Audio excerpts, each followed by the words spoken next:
Hi, welcome to House Calls with Cari and Krista. Today, if you were watching us last week, Krista kind of gave you a sneak peek about what we'd be talking about this week, which is pretty much why, despite the fact that the market is super hot and you could pretty much put a sign in your yard and sell your house on your own, well, you should not do that. So, Krista, take it away. Okay, hi.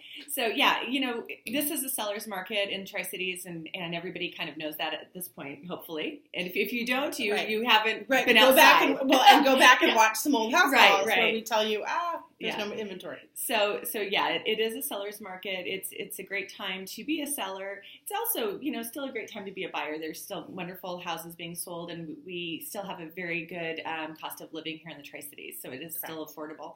But, so you think, why can't I just sell my house on my own? If I know how to do some marketing, I can put it on the internet and I can. There's Facebook groups all over. I could just join one of those. Put a sign in the yard, and I can, get a CMA from a realtor who will just give it to me for free, because we all do that. Why can't I do this? Well, you can, but I want you to understand that there's a lot of paperwork involved in selling a home, and our statewide forms just get more intense all the time. So you have to be familiar with those. But also, most buyers are going to be represented by a realtor in this market. And so more than likely, you are going to have, on the other end, the offer that's coming to you will be written by a realtor. And if you get something, say you have 5 or 6 offers on your home, do you understand the addenda that's attached to those? Do you understand what an escalation clause is, an escalation addendum? Do you understand what it means if somebody's changing the terms in optional clauses? Those things can make a difference. Do you know who the mortgage lenders are? Are they one of the ones that you can trust and count on in this market? Do you know who the reputable mortgage lenders are and who aren't? Do you know how to read a pre-approval letter and what those financing terms mean?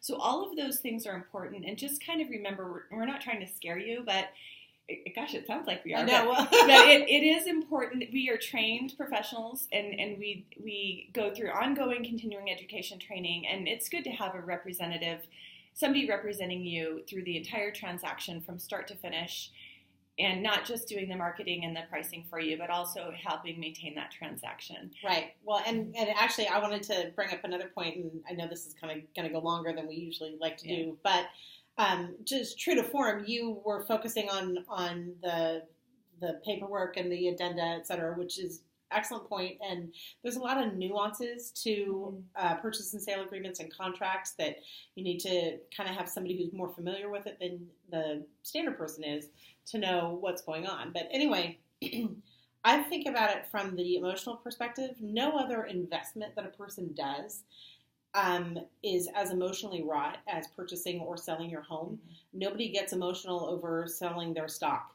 Well, it's my Apple stock. I've had it for 20 years. I did have a car I sold that I was that happens too.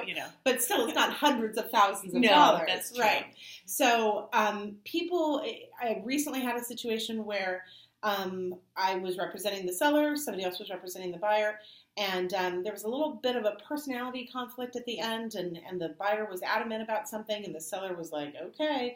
And it was such a good thing that they each had people representing their party and their side of the argument so that it didn't fall apart, because we were right at the end, and it could very likely have fallen apart if they had to discuss things with one another. But because they were able to direct it to their agents, and then the agents corresponded, that made it all stay together, and the house got sold, and the buyers got the house that they wanted, and the seller sold for the price that they wanted. So anyway, I mean, that's an important factor to think of, because you can look at your house and try to be objective about it and say, this is what we'll charge, and this is what we'll do, and boom, boom, boom.